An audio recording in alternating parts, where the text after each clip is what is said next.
जय श्री हरि राधे कृष्णा। तो टुडे प्रज्ञा story channel परिवार में आप सभी भक्तजनों का स्वागत है। और यह ज्येष्ठ मास महात्म्य का अध्याय 20 की कथा है। और इस कथा में हम जानेंगे कि जीवन में हमें दान पुण्य क्यों करना चाहिए और शास्त्रों के अनुसार हमें मिलने वाले सुख दुख पिछले जन्मों के कर्मों पर क्यों निर्भर होता है, लेकिन आने वाले समय में हमें क्या मिलेगा ये इस जन्म के कर्मों पर क्यों निर्भर करता है। इसलिए ही ज़रूरतमंद लोगों को दान पुण्य करते रहना चाहिए। तो आइए जानते क्यों ऐसा करना चाहिए। ज्येष्ठ मास महात्म्य की कथा सुनने से पहले आपको छोटी छोटी 2 ऐसी कथाएं सुनाते हैं जिनसे आपको इस बारे में सब कुछ समझ में आ जाएगा। तो चलिए शुरू करें। शास्त्रों में पुनर्जन्म के बारे में कई कथाएं हैं। मान्यता है कि हमारे अच्छे बुरे कर्मों का फल इस जन्म में ही नहीं अगले जन्म में भी मिलता है।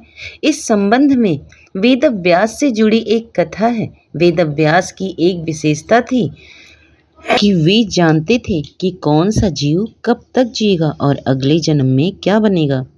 वे सभी जीवों की भाषा भी जानते थे। एक दिन वे कहीं जा रहे थे तो उन्होंने देखा कि एक कीड़ा बहुत तेज दौड़ रहा है। वेदव्यास जी ने कीड़े से उसी की भाषा में पूछा, कहाँ भाग रहे हो? भयभीत हो या कुछ पाने के लिए भाग रहे हो? इतनी तेज क्यों दौड़ रहे हो? कीड़ा ये देखकर हैरान था कि ये मुनि मेरी भाषा कैसे बोल रहे हैं। उसने कहा, एक बैलगाड़ी मेरी ओर तेजी से आ रही है। मुझे डर है कि ये मुझे कुचल देगी, तो जान बचाने के लिए भाग रहा हूँ। व्यास जी ने कहा, तुम तो वैसे ही इस योनि में हो, तो मरने से क्यों डर रहे हो? मृत्यु होगी तो इस योनि से मुक्ति मिल जाएगी, अगले जन्म में कोई अच्छी योनि मिल जाएगी। कीड़ा बोला, मैं तो मृत्यु से नहीं डर रहा हूँ। मेरी मृत्यु हो गई तो मुझे फिर जन्म लेना पड़ेगा। अगली बार पता नहीं कौन सी योनि में जन्म मिलेगा। अगर इससे भी बुरी योनि में जन्म मिला तो मैं क्या करूँगा? मुझे फिर से किसी के गर्भ में जाना पड़ेगा। इस बात से मैं परेशान हूँ। व्यास जी उस कीड़े की बातों से प्रभावित हो गए। उन्होंने कहा, तुम चिंता मत करो, मैं तुम्हें अगले जन्म में ब्राह्मणों के शरीर में पहुंचा दूंगा। जब तक तुम्हें ब्राह्मण का शरीर मिलेगा तब तक तुम जितनी योनियों में जाओगे वहाँ से मैं तुम्हारी मुक्ति भी करा दूंगा। मैं तुम्हारा इतना ध्यान रखूंगा। व्यास जी की बातों से कीड़े का भय दूर हो गया और कुछ ही देर बाद गाड़ी के पहिए ने उस कीड़े को कुचल दिया। इसके बाद अगली योनि में वह कौवा बना, फिर सियार बना। इसी तरह वह कीड़ा व्यास जी के भरोसे कई जन्म तक अगले अलग अलग योनियों में पहुंचा, कई रूप लेता रहा।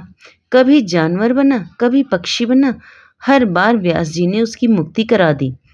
एक बार मनुष्य का जन्म मिला और वैश्य बन गया। इसके बाद क्षत्रिय बना, फिर वह ब्राह्मण की योनि में पहुंचा।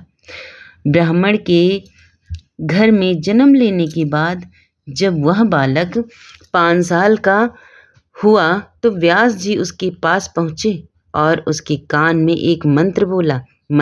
मंत्र के प्रभाव से उस व्यक्ति को सभी ग्रंथों का स्मरण हो गया, वह ज्ञानी हो गया। व्यास जी ने उस बालक से कहा, अब तुम्हें एक काम करना है। यहाँ कार्तिकीय क्षेत्र में एक नंदभद्र नाम का व्यक्ति तप कर रहा है। वह जानना चाहता है कि पापी लोगों को सुख क्यों मिलते हैं। इसके बाद ब्राह्मण बालक नंदभद्र के पास पहुंचा। नंदभद्र बहुत परेशान था। बालक ने उससे कहा, जिन लोगों ने पिछले जन्मों में तामस भाव से भी दान किया है उन्हें भी फल मिलता है। इस जन्म में भले ही वे पापी हैं, लेकिन पिछले जन्मों के अच्छे कर्मों का फल उन्हें मिल रहा है। भले ही किसी भी भाव से दान पुण्य किया हो, लेकिन अच्छे काम तो किए थे, इसी वजह से उन्हें इस जन्म में सुख मिल रहा है। ये बात सुनकर नंदभद्र की परेशानियां कम हो गई।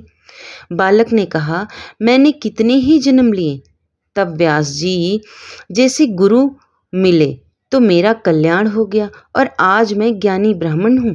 तुम वर्तमान में अच्छे कर्म करो, किसी को गुरु बनाओ, तुम्हारा भी कल्याण हो जाएगा। हे ये सुनकर नंदभद्र की सारी समस्याएं दूर हो गईं। इसके बाद भी ब्राह्मण बालक अगले जन्म में मैत्रेय नाम का श्रेष्ठ मुनि बना। तो इसीलिए हमें भी इस जन्म में अच्छे कर्मों पर ध्यान देना चाहिए। शास्त्रों के अनुसार हमें मिलने वाले सुख दुख पिछले जन्मों के कर्मों पर निर्भर करते हैं, लेकिन आने वाले समय में हमें क्या मिलेगा ये इस जन्म के कर्मों पर निर्भर करता है। इसलिए ज़रूरतमंद लोगों की मदद करें, दान पुण्य करते रहें और जीवन में सुख शांति बनी रहेगी। और आइए सुनते हैं अगली कथा। स्वामी विवेकानंद को कई बार लोग बहुत महंगे उपहार भी देते थे। किसी राजा ने उन्हें बहुत कीमती घड़ी भेंट की थी। एक दिन स्वामी जी वही घड़ी पहनकर रेलगाड़ी से कहीं जा रहे थे। ट्रेन में उनके पास कुछ लड़कियां भी बैठी थीं। लड़कियों ने देखा कि साधु ने बहुत महंगी घड़ी पहनी है, लेकिन कपड़े तो सामान्य हैं। लड़कियां थोड़ी शरारती थीं। उन्होंने सोचा कि साधु को परेशान किया जाए। लड़कियों ने घड़ी की और इशारा करके स्वामी जी से कहा, तुम ये घड़ी हमें दे दो। विवेकानंद जी ने कहा, ये भेंट में मिली है। इसके बाद वे मौन हो गए। जब स्वामी जी ने लड़कियों को घड़ी नहीं दी तो उन्होंने स्वामी जी को परेशान करना शुरू कर दिया।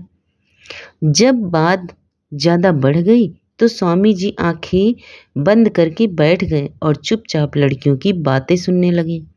लड़कियों ने उन्हें डराया और बोला, अगर तुमने ये घड़ी हमें नहीं दी तो हम शोर मचाएंगे, पुलिस बुला लेंगे और कहेंगे कि तुमने हमारा दैहिक शोषण करने का प्रयास किया है।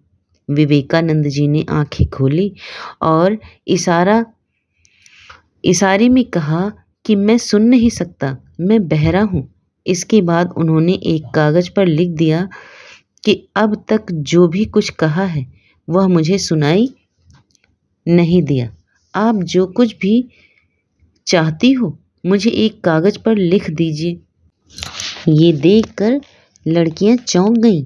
लड़कियों ने एक कागज पर लिखा कि तुम हमें अपनी घड़ी दे दो, वरना हम शोर मचाकर पुलिस को बुला लेंगी और हम कहेंगे कि तुम हमारा दैहिक शोषण करने का प्रयास कर रहे हो।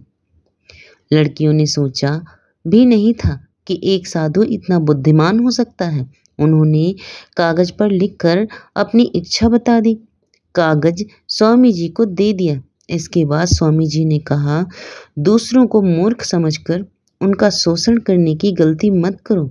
अब तुम चाहो तो पुलिस बुला लो, मेरे पास तुम्हारी लिखी हुई चिट्ठी है, मैं पुलिस को ये बता दूंगा। और लड़कियां मान गईं कि साधु कोई सामान्य व्यक्ति नहीं है, वे बहुत बुद्धिमान हैं। यहाँ विवेकानंद जी ने ये सीख दी कि अगर कोई भी बुरा व्यक्ति हमारी सरलता का दुरुपयोग करने की कोशिश करे और या हमारा शोषण करने की कोशिश करे तो हमें भी चतुराई का उपयोग करना चाहिए, वरना हमारी परेशानियाँ बढ़ सकती हैं। और आइए अब सुनते हैं ज्येष्ठ मास महात्म्य का अध्याय 20। आज के अध्याय में हम सुनेंगे निर्जला एकादशी व्रत का वर्णन। ऋषि लोग स्कंद जी बोले कि हे स्कंद जी, आपने समस्त मोह को नाश करने वाला तथा अत्यंत आश्चर्य को देने वाला ज्येष्ठ मास का महात्म्य का आख्यान कहा। वह योगियों का गम्य सनातन साक्षात परम ब्रह्म शत्रु के संहार के निमित्त एकादशी के प्रभाव से वहाँ पर आए, जो परब्रह्मा वचन से भी नहीं कहा जा सकता है। इतना कहने पर ऋषि लोग फिर कहने लगे कि हे स्कंद जी, उस राजा पुलंदी ने दुखी होकर फिर क्या किया? स्कंद जी बोले कि हे ऋषियों, वह शोकातुर राजा अपने कुछ बचे हुए सैनिकों के सहित शीघ्र अपने नगर को आया और अपने नगर में राज्यभार को संभाला और शत्रु के पूर्ववासियों के वचन का मन में ध्यान करता हुआ एकादशी के प्रभाव को स्मरण करने लगा, जिसको स्वयं उसने अपने नेत्रों से देखा था। इस प्रकार चिंता में मग्न राजा का बहुत समय बीत गया और अधिक चिंता मग्न रहने के कारण उसके शरीर में केवल हड्डी और चाम मात्र ही रह गया। तब राजा पुलंदी ने अपने पुत्र को राज्य देकर स्वयं अपनी स्त्री को साथ लेकर वन को चला गया और वहां जाकर वानप्रस्थ आश्रम ग्रहण कर लिया। वहां वन में राजा पुलंदी को एकादशी के संबंध में प्रश्न करते 12 दिन बीत गए। वह सब से यही प्रश्न करता था कि हे तपोधन, एकादशी के व्रत की क्या विधि है, जो व्रत तीनों लोकों में दुर्लभ, पवित्र और भगवान का अति प्रिय है। अहो, आश्चर्य है कि मैंने उस एकादशी व्रत का महान आश्चर्यकारी कार्य देखा था, इसमें संशय नहीं है। वहाँ के पूर्व जन्म के पुण्य कर्म के प्रभाव से वारेण्य ऋषि के पवित्र आश्रम में दत्तात्रेय ऋषि आए और उन दत्तात्रेय के दर्शनों की लालसा से वहाँ समस्त ऋषि गण आए। कुछ लोगों ने पूजन, स्तुति तथा विविध प्रकार की उनकी सेवा की। राजा पुलंदी भी दत्तात्रेय का आगमन सुनकर वहाँ भयभीत के समान ऋषि के पास जाकर बैठ गए। प्रधान ऋषियों के चले जाने पर राजा पुलंदी दत्तात्रेय जी के पास गया और दंडवत कर दूसरे विंध्याचल पर्वत की तरह पृथ्वी पर गिर गया। दत्तात्रेय जी राजा से बोले कि हे सौम्य, उठो उठो, तुम कौन हो और किस लिए यहाँ आए हो? तुम्हारे दुख का जो भी कारण है उसको तुम मुझसे कहो। दत्तात्रेय जी के वचनों को सुनकर अत्यंत दुखी होकर वह पुलंदी राजा नहीं उठा। तब उस राजा को दत्तात्रेय जी ने स्वयं अपने हाथ से उठाया। राज्य श्रेष्ठ पुलंदी ने उठकर दत्तात्रेय जी को अति सुंदर हृदय जानकर कहा कि हे जगतीतल विख्यात राजा पुलंदी हूँ। हे तात, थोड़े ही समय में पृथ्वी मंडल को जीतकर और गर्व में आकर मैं सेना सहित राजा प्राचान वही के नगर को गया। वहां जाकर उस विष्णु भक्त राजा के नगर को पीड़ित करने पर कोई ग्रामवासी मेरे पास आया और मुझसे प्रार्थना करने लगा कि आज श्री हरि भगवान का पवित्र दिन है, आज और कल के दिन के लिए उस राजा के विषय में क्षमा करें, क्योंकि समस्त नगरवासी व्रत में लीन हैं। उस ग्रामवासी की वार्ता सुनकर मैं गर्व में होकर क्रोध से उसके वचनों का अपमान किया। उसके वचन मेरी बुद्धि और मति को गर्व से ना छुड़ा सके। इसके पश्चात सूर्यास्त के हो जाने पर असंख्य विष्णुदूत अनेक रूपों में वहां आकर युद्ध करने लगे। उन विष्णुदूतों ने समुद्र के समान मेरी समस्त सेना को भक्षण कर लिया। अपने प्राण मात्र रह जाने पर हम लोग भागकर अपने नगर में आए हैं। उसी समय से मैंने राजपुत्र धन का त्याग कर तामसी वृत्ति का आश्रय लिया। अब आज आपके चरण कमलों का दर्शन करके मैं कृतकृत्य हो गया। मैं धन्य हूँ तथा मेरे पूर्वज भी पुण्यशाली हैं, जो आज देवताओं से भी पूजित आपके चरण कमलों का मुझे दर्शन हुआ। भगवान, एकादशी नाम वाला व्रत कैसा होता है और किस विधि से किया जाता है, उसे आप संक्षेप में मुझसे कहिए, क्योंकि मैं आपकी शरणगत हूँ। अन्यथा मैं शल्य के समान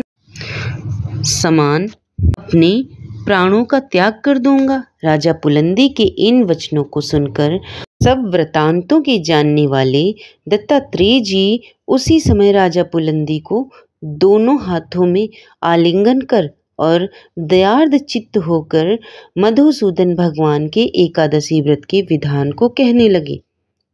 और कथा यहीं पर समाप्त होती है। आगे की कथा अगले अध्याय में जरूर सुनिएगा। और अगर आज की पसंद आ गई है तो चैनल को लाइक शेयर सब्सक्राइब कर लेना। धन्यवाद।